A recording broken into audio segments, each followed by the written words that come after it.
مدد کریں۔ اسی طرح رمضان میں عشاء کے بعد ہم تراویح کا کافی اہتمام کرتے ہیں، تو بہت سارے سوالات ہمارے پاس تراویح کے تعلق سے آئے ہیں۔ سب سے پہلے تو یہ کہ عام طور سے تراویح کو با جماعت ہی ادا کیا جاتا ہے، انڈیویجول بہت کم لوگ ہیں جو اس کو پڑھتے ہیں۔ تو اب چونکہ مساجد بند ہے لاک ڈاؤن میں، تو ایسی صورت میں کیا تراویح کو گھر میں ادا کیا جائے گا یا اس کو مسجد اس کے لیے کھولی جائیں گی؟ دیکھیے سب سے پہلے چیز یہ کہ تراویح یہ بات طے ہے، یہ ایک سنت ہے، اور دیکھا یہ جا رہا ہے کہ ہم نے ابھی تو فرضی بند کر دیا، جمعہ جیسی نماز کو ہم نہیں پڑھ رہے ہیں احتیاطاً، تو ظاہر سی بات ہے سوال ہی نہیں اٹھتا کہ تراویح کو ہم باجماعت پڑھیں گے۔ جب جمعہ جیسی اہم نماز جس کو بلا وجہ اگر 3 جمعہ تک چھوڑ دے، دل پہ مہر لگا دی جاتی، بلا وجہ،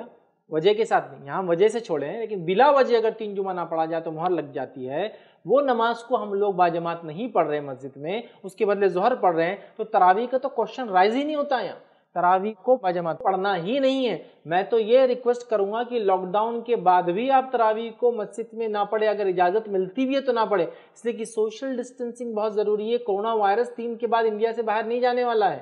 یہ صرف لاک ڈاؤن ختم ہونے والا ہے، تو میں تو پریفر کروں گا کہ اس رمضان میں ہم تراویح کو باجماعت نہ پڑھے۔ اگر گورنمنٹ اجازت دے بھی دے تو میں کہوں گا پرسنل لیول پر ہم نہ جائے، چونکہ ہم نے جب فرض میں احتیاط کی، جمعہ میں احتیاط کی، تو یہاں بھی احتیاط کریں گے، تو تراویح کو ہم گھر میں پڑھیں گے۔ اور ویسے بھی نبی اکرم صلی اللہ علیہ وسلم نے تراویح کو صرف 3 بار جو ہے جماعت سے پڑھایا، تاکہ بتا دے کہ یہ باجماعت بھی ہو سکتی ہے، اور آپ کا زندگی بھر کا معمول تو خاموشی کے ساتھ اکیلے میں رہا، تو بیٹر تو میں یہی کہوں گا اپنی اپنی تراویح کو آپ اپنا اپنا پڑھ لیں، 2 رکعت کر کے جتنی آپ پڑھ سکتے، 2 پڑھے، 4 پڑھے، 6 پڑھے، 8 پڑھے، کیونکہ نبی اکرم صلی اللہ علیہ وسلم ثابت ہے کہ سنت 8 رکعت، اس سے زائد آپ پڑھنا چاہتے تو 10 پڑھے، اور جہاں تک پڑھنا آپ کو پڑھے 20 پڑھے، 36 پڑھے، جہاں تک آپ کی مرضی ہے بہرحال آپ پڑھیں۔ چونکہ یہ فرض نماز نہیں ہے اور یہ سنت اور نوافل کی کیٹیگری میں آتی ہے، تو اس طریقے سے اس کو انڈیویجولی اکیلے میں پڑھنا زیادہ اخلاص کے ساتھ رہے گا۔ صحیح بات ہے، اور زیادہ مفید بھی رہیں گا، اور باجماعت بھی پڑھا جا سکتا ہے، اس میں کوئی ڈاؤٹ نہیں ہے، بٹ بہرحال چونکہ ابھی سچویشن ایسی ہے تو میں تو پریفر یہ کروں گا کہ تراویح کو گھر میں ہی پڑھا جائے، یہ سال یاد رکھیے۔ اور الحمدللہ ہماری عورتیں ویسے بھی تو ان کا انتظام تھا، گھروں میں پڑھتی تھی، ابھی صرف مردوں کو پڑھنا ہے، تو وہ مرد جو نماز گھر میں ابھی باجماعت پڑھ ہی رہے ہیں وہ تراویح بھی پڑھا دے 2 رکعت کر کے، اور چھوٹے چھوٹے جو بھی سورہ یاد ہو پڑھتے جائے، اس کے اندر کافی ہے، میں سمجھتا ہوں انشاءاللہ۔ عام طور سے یہ مانا جاتا ہے کہ تراویح میں پورا مکمل قرآن کمپلیٹ کرنا ہی ضروری ہوتا ہے۔ اب چونکہ وہ چیز صرف ایک حافظ کر سکتا ہے، اور اب ہر گھر میں تو کوئی حافظ ہے نہیں، تو ایسی صورت میں پھر تراویح کو کس طریقے سے ادا کیا جائے گا؟ دیکھیے جہاں تک معاملہ تراویح میں قرآن مکمل کرنے کا، یہ سب سے افضل شکل ہے، ضروری نہیں، تو تراویح کو آپ بغیر قرآن مکمل کر کے بھی بہرحال پڑھ سکتے، اس میں بھی انشاءاللہ عزیز کوئی حرج نہیں ہے۔ تو جتنا آپ کو قرآن یاد ہو، جو سورہ آپ کو یاد ہو، 4 سورہ یاد ہے، وہی 4 سوروں کو ریپیٹ کرتے جائیے ہر 2 رکعت میں 2 رکعت میں، تو بھی انشاءاللہ عزیز تراویح ہو جائیں گے۔ فرض دیکھیے تراویح میں جو قرآن کا ختم کرنا ہے، تو رمضان کے اندر نبی اکرم صلی اللہ علیہ وسلم تراویح پڑھتے ایک الگ عمل ہے، اور قرآن ختم کرتے ایک الگ عمل ہے، تو ظاہر سی بات ہے ہم چاہتے ہیں دونوں عمل ساتھ ہو جائیں، تراویح بھی ہو جائے، قرآن بھی ختم ہو جائے، اس لیے ہم لوگ اس طرح سے کلب کرتے ہیں۔ تو یہ کوئی ضروری نہیں، یاد رکھیے آپ کو جتنے یاد ہے قرآن کی صورتیں، اتنی صورتوں کو آپ تراویح کے اندر پڑھ لیجئے، جتنا قرآن آپ کو آسانی سے یاد ہے، 4 سورہ یاد ہے تو 4 سوروں کو لے کر ہی آپ پوری تراویح پڑھ لیجئے، پورا قرآن ختم کرنا اس میں ضروری یاد رکھیے بالکل بھی نہیں ہے۔ قرآن کا رمضان میں ختم کرنا الگ عمل، اور تراویح کا پڑھنا بالکل بھی ایک دوسرا الگ ہی عمل ہے، یاد رکھیے۔ یا اس کی ایسی کوئی صورت ہو سکتی ہے کہ ہم حافظ کو گھر پہ بلا لیں اور وہ ہم کو جماعت سے نماز پڑھا ضرور؟ دیکھیے حافظ کو گھر پہ بلانا اور وہ جماعت سے آپ کو پڑھا دے، میں چاہتا ہوں پھر ایک رسک ہے، یہ حافظ صاحب پتہ نہیں کہاں کہاں گھومیں گے، ہم کو نہیں پتا، ہم کو اس کا نالج نہیں ہے، پھر وہ آپ کے گھر میں آ رہے ہیں، پھر سوشل ڈسٹینسنگ کا ایشو، پھر نماز میں بیٹر یہ دیکھیے جو گھر کے لوگ ہیں وہ گھر میں پڑھ لے، کسی حافظ کو بلا کر خود پڑھ کر لوگوں کو جمع کرنا میں سمجھتا ہوں پھر ہی خطرے سے خالی نہیں ہوں گا، احتیاط کرنے میں کوئی حرج نہیں ہے۔ ایک رمضان کا معاملہ ہے، صحت رہی، توانائی رہی تو پھر زندگی میں انشاءاللہ اور بھی رمضان اللہ تعالیٰ دیں گا اور کریں گے بہرحال، تو احتیاط کیجیے، میں تو پریفریبل یہی کہوں گا۔ ہاں کسی کے گھر میں اپنا بچہ ہی حافظ ہے تو پھر تو کوئی مسئلہ ہی نہیں، پھر پوری تراویح پڑھائی پڑھنا ہے اس کو، تو کوئی اس میں انشاءاللہ حرج ہی نہیں اس میں۔ جب گھر میں ہم کو تراویح پڑھنا ہے تو کیا وہ جماعت سے پڑھی جائے گی یا انڈیویجول پڑھنا ہے؟ چونکہ ہم صرف فرائض کو ہم جماعت سے ادا کرتے ہیں، باقی ساری نماز ہماری انڈیویجول ہوتی ہے۔ تو دیکھیے تراویح کا معاملہ یہ ہے کہ اس کو جماعت سے پڑھا جا سکتا ہے، نبی اکرم صلی اللہ علیہ وسلم 3 دن صحابہ کو پڑھائے، لہٰذا کوئی جماعت سے پڑھنا چاہے پڑھے، کوئی اکیلا پڑھنا چاہے پڑھے، یہ اس کی اپنی چوائس ہے۔ کوشش کرے کہ عشاء کے بعد پڑھ لے، اور مطلب عشاء کے بعد سے اس کا وقت چالو ہوتا ہے تو سحر کے آخری وقت تک رہتا ہے، تو کوشش کرے اس کو جلدی پڑھ لے تاکہ مسئلہ نہ ہو، اور اگر سہولت ہے تمام چیزیں تو افضل تو یہ کہ رات کے آخری پہر اور آخری حصے میں اس کو سحر کے وقت پڑھا جائے۔ ایک سوال ہمارے پاس اس طریقے سے آیا ہے کہ بہت ساری جگہ پر اپارٹمنٹ میں بہت سارے فلیٹس میں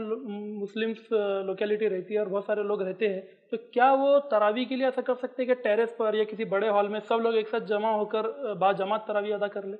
بالکل نہیں، یاد رکھیے اگر آپ کسی ایک لوکیلٹی میں رہتے، پرنسپیلٹی میں رہتے یا ایک ٹاؤن شپ میں رہتے ہیں، بھائی کا سوال ہے کیا سب لوگ مل کر ہم چھت پر چڑھ جائیں اور نماز پڑھیں؟ بالکل نہیں، سوشل ڈسٹینسنگ کہاں رہیں گی پھر؟ یہی تو مسئلہ ہے میرے بھائی، تراویح اصل ایشو نہیں ہے، اصل ایشو ہے انسانی زندگی کا مسئلہ ہے۔ میں بیمار ہو جاؤں، اللہ نہ کرے، میرے وجہ سے نہ جانے کتنے لوگ افیکٹڈ ہو جائیں گے، تو اللہ کے لیے اس رمضان تک کوئی مسئلہ نہیں۔ تو بالکل بھی یہ کرنا درست نہیں ہے کہ سب لوگ ایک اپارٹمنٹ کے ایک ساتھ جمع ہو جائیں، پھر سوشل ڈسٹینسنگ باقی نہیں رہیں گی اور سارے مسئلے۔ اور اگر اس کا جواز ہوتا تو پھر جمعہ کیوں نہیں پڑھتے ہم ایسا؟ جب ہم جمعہ کو کہہ رہے ہیں ایسا نہیں پڑھنا ہے، تو بہرحال تراویح تو بالکل نہیں، تو بالکل بھی اس کو ایسا نہیں کرنا ہے، یاد رکھیں۔ تو دیکھا ناظرین، سوشل ڈسٹینسنگ کو ہم کو پہلے مقدم رکھنا ہے اور اس کے بعد جو عمل ہو سکتے ہیں ہمیں وہ کرنا ہے۔ بالکل بھی ٹیرس پر جمع ہو کر، ہال میں جمع ہو کر، اس طریقے سے سوشل ڈسٹینسنگ کو توڑ کر اگر کوئی بھی عمل کیا جا رہا ہے تو وہ درست نہیں ہے۔ چونکہ ہم فرائض کو بھی جب انڈیویجولی گھر میں ادا کر رہے ہیں تو یہ سنت اور نفل درجے کی نمازوں کو اور عبادات کو ہم بالکل بھی سوشل ڈسٹینسنگ کو توڑ کر ایک جگہ پر ادا نہ کریں۔ تو بڑھتے ہیں ہم اپنے اگلے سوال کی جانب۔ ایک سوال اس طریقے سے آ رہا ہے کہ گھر میں اگر کسی گھر میں ہم عام طور سے دیکھتے ہیں کہ اگر جو بچے ہوتے ہیں وہ حافظ قرآن ہو جاتے ہیں، تو ایک بچہ ہے جو نابالغ ہے اور لیکن حافظ قرآن ہے، تو کیا وہ تراویح کی جماعت کی امامت کر سکتا ہے؟ دیکھیے اگر کسی گھر میں ایک ایسا بچہ ہے جو حافظ قرآن ہے اور چھوٹا ہے، سمجھ لیجئے نابالغ، آپ بول لیجئے چھوٹا ہے، کیا کر سکتا ہے؟ تو ہاں کر سکتا ہے۔ ہمیں ایسی روایتیں ملتی جس میں صحابہ جن کی عمر 7 سال بتائی جاتی ہے انہوں نے اپنے علاقے میں امامت کرائی۔ تو بہرحال ایک بچہ جو غیر بالغ ہو لیکن قرآن جانتا ہو امامت کر سکتا ہے، بلکہ فرض نماز کر سکتا ہے۔ صحیح صحابی اپنے علاقے کی فرض نماز میں کروا رہے تھے۔ اور اسی سے متعلق ایک اور سوال ہمارے پاس آیا ہے کہ اگر ہم گھر میں با جماعت نماز پڑھا رہے ہیں اور خواتین بھی ہمارے ساتھ نماز میں شامل ہے، تو کیا اس شخص کے اور خواتین اگر مقتدی ہے صرف، تو ان کے بیچ میں کوئی پردہ وغیرہ رکھنا پڑے گا یا سیدھے وہ پیچھے صف میں کھڑی ہو سکتی ہے؟ دیکھیے جہاں تک معاملہ ایسا ہے کہ گھر کی عورتیں ہیں، مطلب محرماتی ہے، اور اگر نماز پڑھ رہی ہے تو امام آگے ہوں گا جو مرد ہے، اور گھر میں صرف عورتیں جو نماز پڑھ رہی ہے وہ پیچھے رہیں گی، بس ختم ہو گیا، پردے کی ضرورت نہیں۔ لیکن اگر ایسا مسئلہ ہے کہ کوئی غیر محرم ہے تو نماز پڑھا رہا ہو اور صرف عورتیں ہیں، تو پھر پردہ ہو جائے تو اس میں زیادہ بہتر ہوگا کہ ایک پردے کی آڑ ہو، عورتیں پیچھے کھڑی ہے، امام صاحب آگے کھڑے ہو، چونکہ دوسرا کوئی بھی نہیں، اکیلا ہے، تو بہرحال ایسا کیا جائے۔ عام طور سے جوائنٹ فیملیز وغیرہ میں ایسا دیکھنے میں آتا ہے کہ جہاں پر نامحرم بھی ساتھ میں ہوتے ہیں، تو وہاں پر اگر نماز پڑھانی پڑے تو پردے کا استعمال کیا جائے۔ بہرحال نہیں، نان محرم اگر ہے اور گھر کے اندر ماحول ہے اور دیگر مرد بھی ہے تو پھر اس کو نہ کیا جائے۔ نبی اکرم صلی اللہ علیہ وسلم بھی تو نماز ایسی پڑھاتے تھے اور دیگر صحابہ نے پڑھائی، تو روایتوں میں آتا مسجد نبی مردوں کی صف بنتی، بچوں کی صف بنتی، عورتوں کی صف بنتی، پردے کا کہیں بھی ذکر نہیں، اور جبکہ ہم جانتے ہیں نماز کے اندر عورت چہرے کو کھلا رکھے۔ اسی سے متعلق ایک سوال ہے کہ اگر ہم گھر میں نماز پڑھا رہے ہیں تراویح کی، تو کیا قرآن کو ہمیں دیکھ کر تلاوت کر سکتے ہیں نماز کے دوران؟ دیکھیے اگر گھر میں تراویح کی نماز آپ پڑھنا چاہ رہے ہیں یا خود شوق ہے کہ میں نماز میں قرآن ختم کروں یا مخصوص صورتوں کو پڑھوں، تو ہاں قرآن کو آپ دیکھ کر پڑھ سکتے ہیں، اس میں انشاءاللہ عزیز کوئی حرج نہیں۔ تو رکوع اور سجدے میں پھر اس کی کیا احتیاط لینے ہوگی اور کیا معاملہ ہوگا؟ ہاں دیکھیے اب جو قرآن کو لے کر آپ پڑھ رہے ہیں تو کوشش تو یہ کرے کہ مثال کے طور پہ قرآن کو آپ کو پڑھنا ہے تو طریقہ یہ کہ آپ نے ہاتھ باندھا، قرآن کو سیدھے ہاتھ میں رکھ لیا، ایک تو طریقہ یہ ہو سکتا ہے، یا پھر آپ نے ہاتھ باندھ لیا اور قرآن کو کسی چیز پہ رکھ دیا، مطلب کوئی پوڈیم، کوئی سٹینڈ ہو، قرآن اس پہ رکھا اور آپ دیکھ کر پڑھ رہے ہیں، ٹھیک ہے، اور رکوع سجدے کے ٹائم میں تھوڑا اس کے بازو ہٹ جاتے ہیں آپ، یا اس کو تھوڑا بازو سرکا دیتے ہیں آپ، یہ کر سکتے ہیں۔ یا پھر ایک طریقہ ہو سکتا ہے قرآن آپ ہاتھ میں لے کر پڑھ رہے ہیں، جب آپ کا پڑھنا ہوگا تو کوئی اونچی چیز اپنے بازو رکھ لیجیے، آپ اس پہ قرآن کو رکھ دیا رکوع اور سجدے کے ٹائم تک، کہ آپ نے رکھ دیا رکوع سجدے کی، پھر جب واپس اٹھے اس کو لیا اور پھر اس کو کھول کے آگے پڑھنا شروع کر دیا، تو بہرحال یہ کیا سکتا ہے، لیکن یہ صرف امام کے لیے ہوگا۔ اگر گھر میں سمجھ لیجیے 2-4 لوگ پڑھنا چاہ رہے ہیں تو ایک آدمی ہاتھ میں لے لے، یہ کر سکتا ہے۔ بہت سارے لوگوں کو یہ بھی دیکھا جاتا ہے کہ کوئی چیز رکھنے کی نہ ہو تو بغل میں رکھ کے کرتے ہیں، وہ ٹھیک نہیں، اس لیے کہ بغل میں رکھنا، پھر بغل میں رکھ کے جھکنا، سجدے کرنا ٹھیک نہیں ہے۔ بیٹر ہے کہ آپ کرسی، ٹیبل کچھ رکھ لیں، پھر آپ نے قرآن پڑھا، اس کے بعد آپ نے جب رکوع کرنا ہے تو قرآن کو آپ نے بازو رکھا، کھلا ہی رکھ دیا جیسا ہے، اللہ اکبر کہہ کے رکوع کرا، سجدے کرے، پھر جب اٹھے پھر قرآن کو ہاتھ میں لے لیا، پھر آپ دیکھ کر اس کو پڑھ رہے ہیں۔ دیکھیے قرآن کو ہاتھ میں لے کر جو پڑھنے کا معاملہ اکیلا انسان بھی کر سکتا ہے، کوئی انسان امامت کر رہا ہے امام بھی یہ کر سکتا ہے، یہ جیسا بھی کر سکتا ہے، یہ مرد بھی کر سکتا ہے اور عورت بھی کر سکتی ہے انشاءاللہ عزیز، کہ وہ قرآن کو لے کر نماز میں پڑھے اور اس کا احترام باقی رکھتے ہوئے کہ اس کو رکھنا وغیرہ کا انتظام کر لے، ٹیبل وغیرہ کا، یا پھر کوئی اونچی چیز پہ رکھ لے کہ آدمی دیکھ کر اس میں سے پڑھ لے اور بعد میں رکوع سجدے کرے پھر اٹھ جائے، یہ کر سکتا ہے، اس میں کوئی حرج نہیں، یہ مرد بھی کر سکتا، عورت بھی کر سکتا ہے، اکیلا آدمی بھی کر سکتا ہے، باجماعت بھی کر سکتا ہے، امام بھی کر سکتا ہے، دیکھیے بٹ مقتدیوں کہوں گا اس کی ضرورت نہیں، چونکہ آلریڈی امام پڑھا رہا ہے تو مقتدی کو ضرورت نہیں، لہٰذا مقتدیوں کو صرف امام کی بات سننا ہے۔ اگر کوئی شخص مصحف کو ہاتھ میں لے کر نہ پڑھتا ہو اور وہ جو سورے اس کو یاد ہے اگر انہی سورے کی تلاوت اگر وہ کرنا چاہے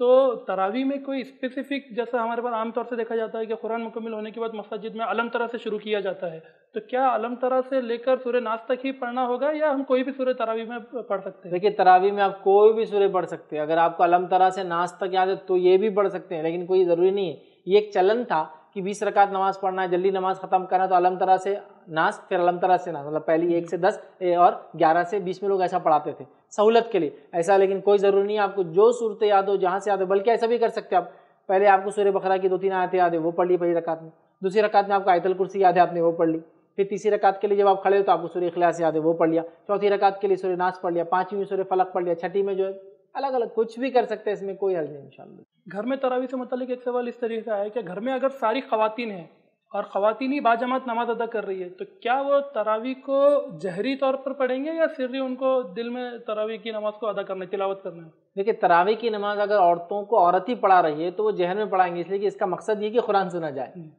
تو پھر وہ جہر میں پڑھائیں گی۔ بس عورتیں اگر عورتوں کو نماز پڑھا رہی تو یاد رکھیں ان کا مسئلہ یہ ہوگا کہ عورت امامت کے لیے آگے نہیں کھڑی ہوں گی، امام بیچ میں کھڑا ہوگا۔ جیسا مرد اگر امام ہو تو آگے کھڑا ہوتا ہے اور پہلی صف پیچھے بنتی ہے، لیکن عورتوں کا مسئلہ بالکل اس سے ہٹ کرے۔ عورتوں کا مسئلہ یہ کہ پہلی صف بنیں گی اور وہ امام عورت بیچ میں کھڑی ہوں گی، فار ایگزامپل ادھر 5 ہے ادھر 5 ہے اور بیچ میں وہ 11 ہے ٹوٹل، بیچ میں ہوں گی، تو عورتوں کے لیے ان کا امام صف کے پہلی صف کے بیچ میں کھڑا ہوتا ہے، یاد رکھیے، جبکہ مردوں میں امام آگے کھڑا ہوتا ہے۔ تو اگر عورتوں کو عورتیں پڑھا رہی ہے تو عورت جہر میں پڑھیں گی، چونکہ مقصد تو قرآن سننا ہی ہے، اور وہ صف کے اندر بیچ میں کھڑے رہیں گی، پہلی صف کے اندر بیچ میں، اور امامت کریں گے۔ تھوڑا آگے رہنا ہے، تھوڑا آگے نہیں، بالکل صف کے بالکل بیچ میں، تھوڑا آگے نہیں، پوری صف کے بالکل بیچ میں وہ کھڑے رہیں گے۔